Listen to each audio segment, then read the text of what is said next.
Voilà, merci beaucoup. Abonnez-vous aussi massivement, aimez la vidéo, likez, vous ne serez pas déçus. Femme, prépare-toi. Moi, si Milengela, moi, si Alobi étant que épouse de Jésus-Christ, Milengela. Moi, si étant que époux de son mari, Milengela. Voilà. Maman, papa,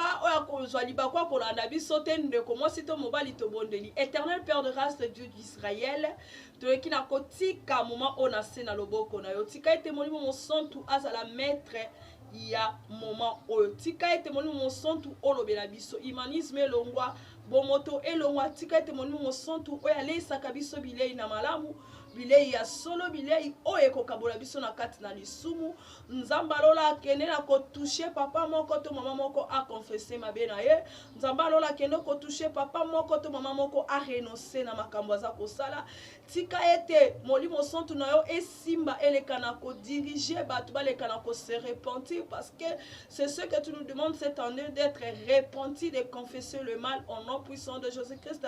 C'est toi qui sondes le cœur et les rangs. Ndamalo la pambola yo yobi ba difficulté parce que aux nzambo mona katina sena libanga na mai pambola pe sunga mabota o eza ba difficulté na kombo na Jésus Christ merci j'ai ainsi prié amen. Seigneur Saint-Esprit aidez-nous.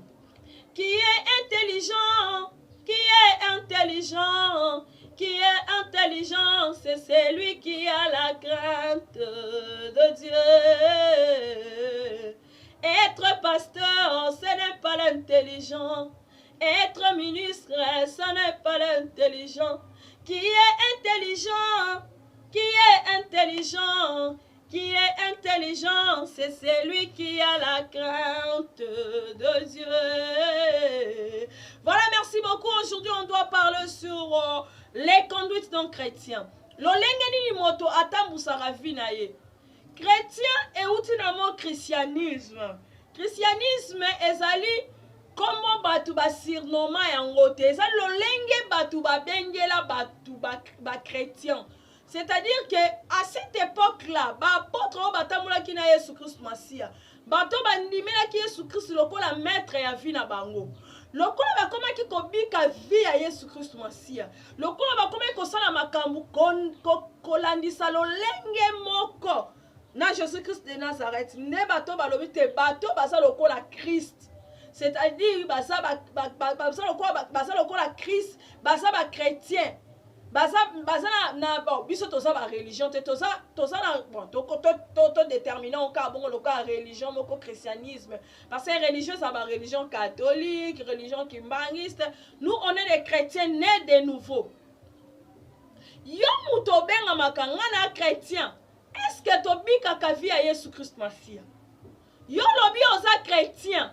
Est-ce que otambola kana conduite to oyekola ka caractère to comportement à Jésus Christ Masia? Oza chrétien mais na kati no ko inezali. Oza chrétien mais na kati no jalousie ezali. Oza chrétien mais na kati no ozo koka kobimisa ba fruit o bengami ba comportement to ba caractère à Jésus Christ Masia te. Oza chrétien mais ozo koka kobika l'esprit de l'esprit selon Galates chapitre 5 verset 22. On conduit sa vie na yo lolenge nini? Ta vie est conduite par qui? Par le Saint-Esprit ou bien par un démon? Parce que Satan a pu à se transformer quand ndenge à l'ange de la lumière. Est-ce que esprit à Satan a se transformer en forme et à l'ange de la lumière? Est-ce qu'il y a conduit sa vie là? Tant qu'on a Satan a se déguiser la forme à lumière. Est-ce qu'on localise vraiment le Saint-Esprit? Oh, Jésus-Christ a dit que les bisos selon Actes chapitre 2, Kokitatina 4. Tant qu'on a la lumière et la démon. Dans 1 Corinthiens 10, verset 31. Tout ce que nous faisons, je lis au nom puissant de Jésus-Christ. Soit donc vous mangiez, soit vous buvez, soit que vous faites quelque autre chose, faites tout pour la gloire de Dieu. Tout ce que nous faisons, makambo nyonso tu oyo biso bakretien tozosala il faut tosala yango kolandisama nini? Kolandisama Yesu Kristo Masiya mpona nkembo na Nzambe. Eske makambo oyo yosalaka ezalaka makambo oyo yosalaka epesaka Nzambe nkembo? Marche ya chrétien eza ndenge nini? Chrétien esengeli atambola lolenge nini? Marche ya chrétien esengeli azala na kati ya justice, na kati ya droiture, mpe na kati na sembo.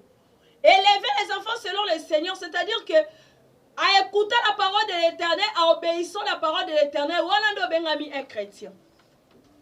Donc, un genre, ah, et ça, mon enseignement. En tout cas, là, on va valer le rouleau. Donc, on va valer vraiment le rouleau. Nazo soit un genre. On s'est remis bien à ma chrétien. Ngana chrétien. Ngana zaboye. Natambu sa vie na boye. Mais otambu sa vie na nini oh na lolenge moko esengelite. Oza chrétien. Ba benga ko papa diekre. Ba benga ka yo nani oh maman yegoza na église mais okota baba. Na kata fête ba oyeba kutu te ke wana za chrétienne. Olati ba bilamba nyonso acclimatisé a nyonso to tiki ba lolo boy. Nyonso a polele. Mais observant Nzambe l'église. On enseignera bato au sein de l'église au thème la ba maman ba yeba rolata. Mais yo mo muko la cérémonie na otabi la mbolati a nyonso mapeka polele. M'enseignement tote yaka. Totomite yaka biso moko totomite yaka penza.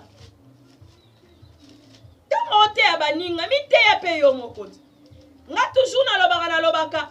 Tozotambusa vi na biso mabe. Vi na biso zotambola lolenge esengelite. Nazo luka 1 Jean. Tozwi 1 Jean. Chapitre 2. Verset 15 à 16. 1 Jean 2. Yoka. N'aimez point le monde, ni les choses qui sont dans le monde. Si quelqu'un aime le monde, l'amour du Père n'est point à lui. Dans ce qui en a 15. Bible est clair. N'aimez pas le monde, ni les choses qui se trouvent où? Dans le monde. Yola biosa chrétien, la chair est faible, c'est Saint-Esprit aide-moi. Si la chair est faible, selon la Bible, même Bible n'a lobby, la chair est faible, mais l'esprit est quoi? Est disposé. Yosa chrétien, on favorise chair et ça faible. Osa chrétien, mais on a toujours kobika na kati ya nzoto, na kati ya âme, na ba sentiment. On la spiritualité. On connaît lobby que l'esprit de Dieu est disposé pour nous. Yosa chrétien, comment on se comporter comme les gens qui se trouvent dans le monde? Tout ce que le monde bazo sala, yo pozo sala yango. Modèle à ba chrétien. Chrétien sans Bible. Chrétien sans Bible. Ba chrétien lelo sans Bible. Ba chrétien lelo batanga Bible te. Quand au pasteur a fungolé na chair. Soka sisi ka prière a bimi libanda. Otuni mama. Bate yaini. Pasteur. Non ye bate. Pasteur ate yaini yo. Alobe ko nini yo. Chrétien. Ton chrétien. Banda yake komi era mate ya lali. Era mate ya yo lali. Siko okozala instruit quand? Okozwa connaissance ya parole quand? Tongu yo zolala. Era okoma era ko buka na buki ba hôtel na renversé. Le to komi soki na 4e hôtel. Oh papa na biso azala na 8e riwan. Ba hôtel banda ko buka ba hôtel. Na ebite ba famille ngo ba hôtel ngo ezala ya betage ngo ndeni. Ozo bukisa batu ba hôtel familial, c'est bien. Obongo ba hôtel o batu bango moko ba se construire yango bango moko na kata mabe na masumu na bango moko. Wana obukisa bango ngote. Ba hôtel oyo batu bango moko na kata conscience ba mitongeli. Comment un chrétien a requis qu'on soit vie naïe mobimba à faire travailler en haut pour que l'obi a se l'oroté? Osali mbongo, mbongo na yo moko, musala na yo moko, o gagné pe mbongo, mais ok ko critique na mabe Ecclésiaste 2. Mbongo ngo gagné, o faire travailler, o zui mais quand mbongo ngo se comment détruire yo, comme ko ke na mabe. Ça c'est quel genre de chrétien? Chrétien sans conscience. Olobi yoza modèle à Christ. Comportement nini oyobi kakanango na libota na famille, au sein de la famille, au sein de l'église, dans l'environnement. Parce que comportement à Jésus-Christ, c'était la seule clé, c'était l'amour. Yawana moni selon Jean chapitre 3 verset 16, car Dieu a tant aimé le monde, il a donné son fils unique. Yona kata motema no kuto linga abatute. Même obala olinga gete. Même moi so balo linga kete, bano boto linga bango te, bande kono linga bango. Tu as modèle la chrétien de.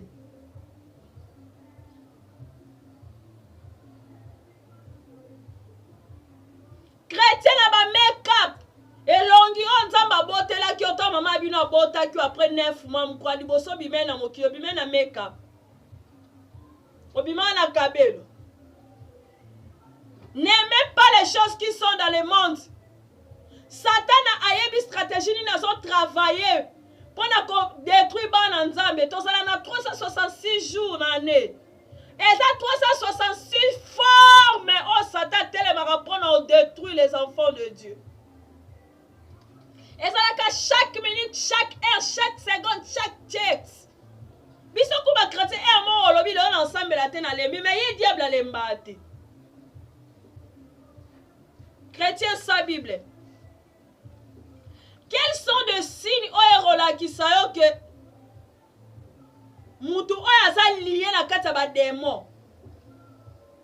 Oh molimo mo sa te conduisage te ba démon ne mutu ba conduisage. Alors ba Saint-Esprit, ça Saint-Esprit te ça ba démon mutu ba conduisage. Un, okuta na kata mutu wana za orgueilleux. Deux, okuta na kata mutu wana moyibi. Les voleurs en veste. Parce que nous avons l'État, nous avons la société.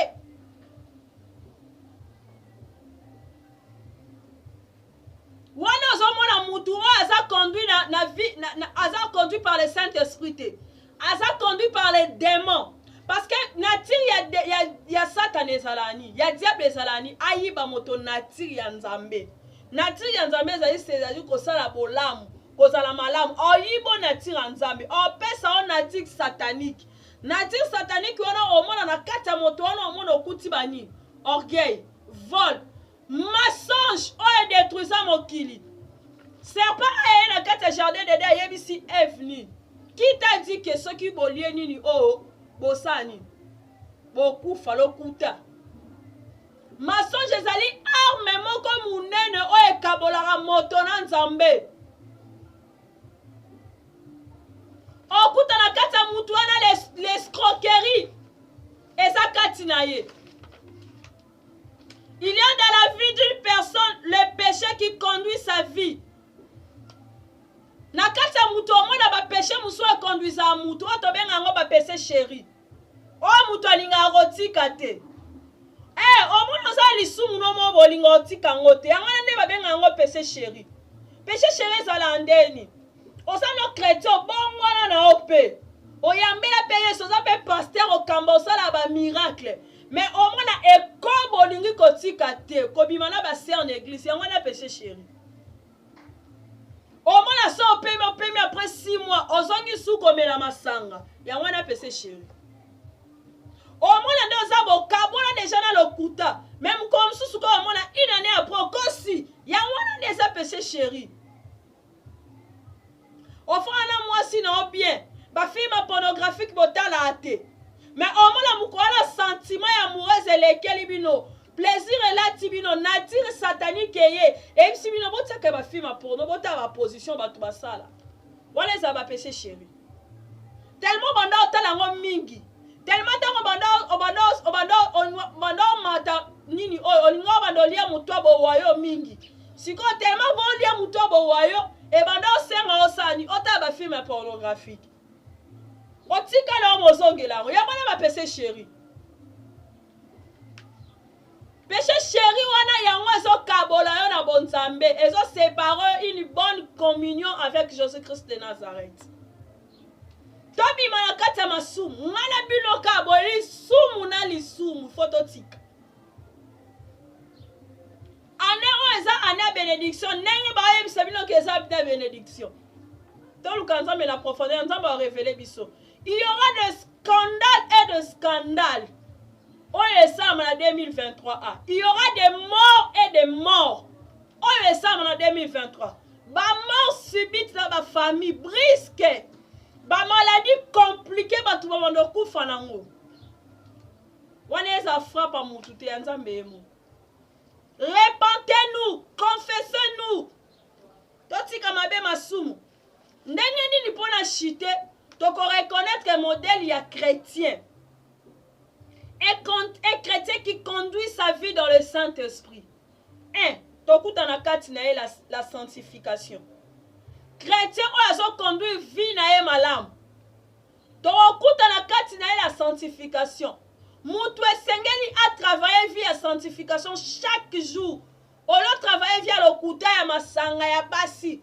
Travailler des vies à sanctification. Okuta na kati ya mutu wana la piéteux. C'est-à-dire il est pire dans son cœur. Azana mabete. Okuta na mutu wana za juste. Juste. Okuta na kati ya mutu wana ndena lobane ebandeli. Ata mona kati ya droiture.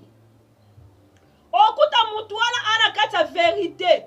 Alors on dit mensonge à la vérité.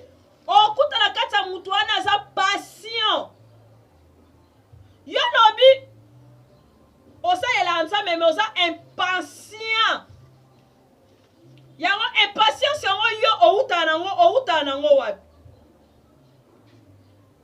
Il est demandé à toute personne d'être droit. De faire un choix. Choix, biso encore ça les gens choix yamba Yesu Christ comme Seigneur et Sauveur. Un choix dans ce monde ezali choix moko ya kozwa Yesu Christ lokola maître na biso. Jean ezobisa biso chapitre 1 verset 2 de 15 années voilà naswa verset natanga ekara nini oh naswa verset 17. Et les mondes passent et sa convoitise aussi. Mais celui qui fait la volonté de Dieu demeure éternellement. Parole du Seigneur. Amen. Balobi, celui qui demeure dans la parole de Dieu vit éternellement. C'est-à-dire que ezo senga na biso lo romoko. Pour demeurer éternellement dans la vie de Jésus-Christ. Et c'est ezo senga na biso tous dans la communion moko parfaite avec Dieu. Nous devons être dans une communion parfaite avec Jésus-Christ. Comptez sur Dieu pour que Dieu Asani a exaucé biso. Ceux qui ont réalisé ta promesse sur la terre, ont réalisé mission sur la terre. Écoute celui qui parle. Parce que la personne qui parle, c'est Jésus-Christ de Nazareth. Et crois à sa parole. Obéissez à sa parole. Au mona aux Arabiens.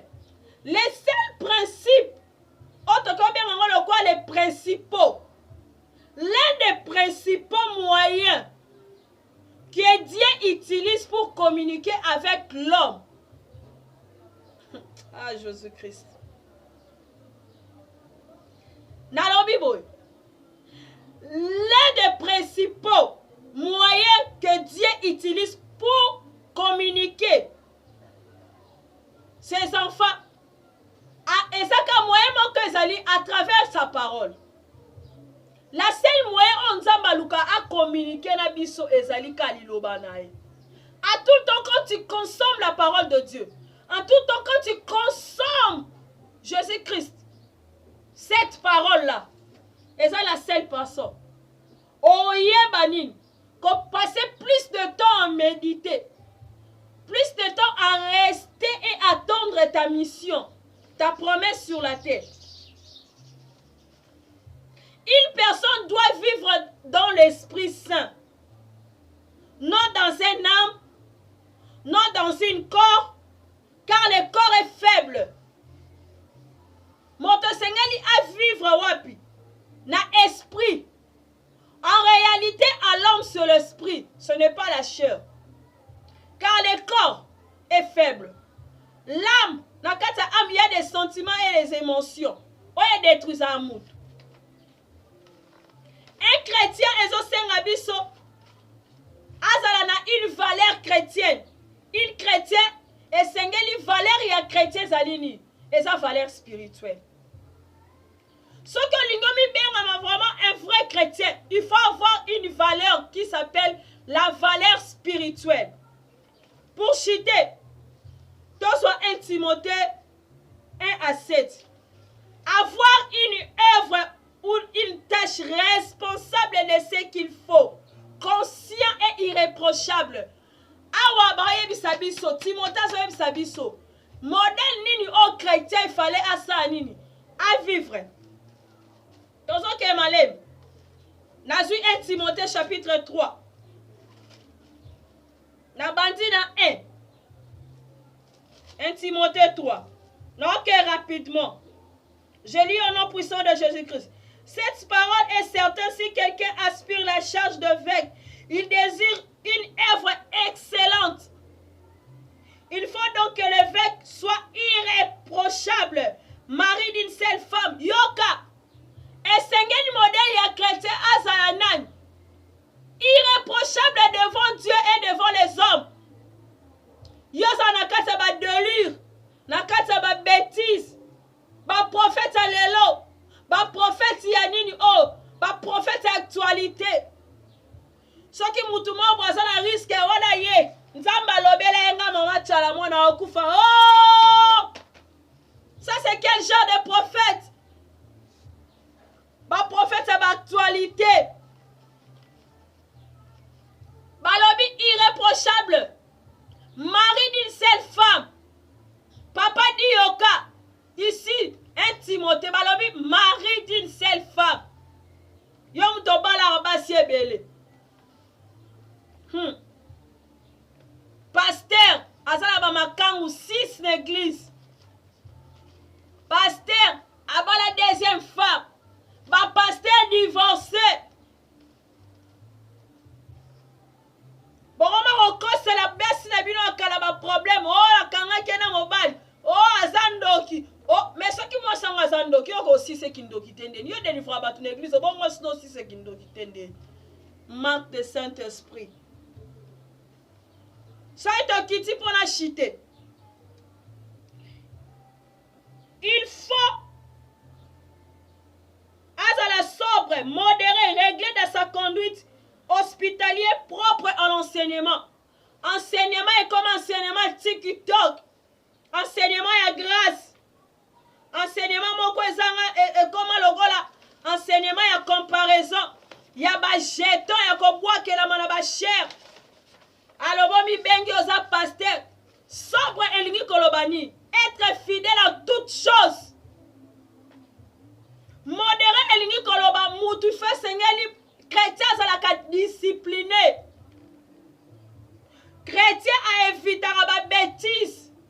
À la carte actualité à bêtise. A regarder conduite naie et à la rationnelle. Afin d'abifanda fandata liara biliara liate aloba rabiloba lobate.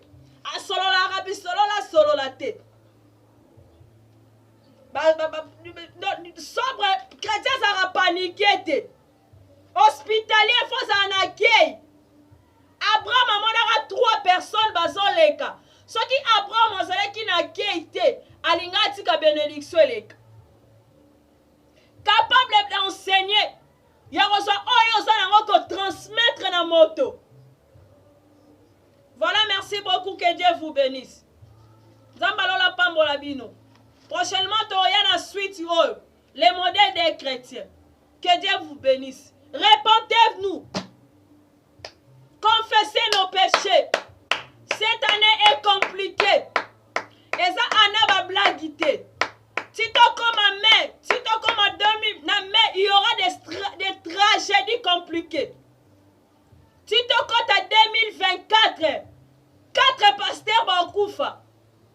Ainsi dit l'Éternel. Prochainement, son aïe, que Dieu vous bénisse. Amen.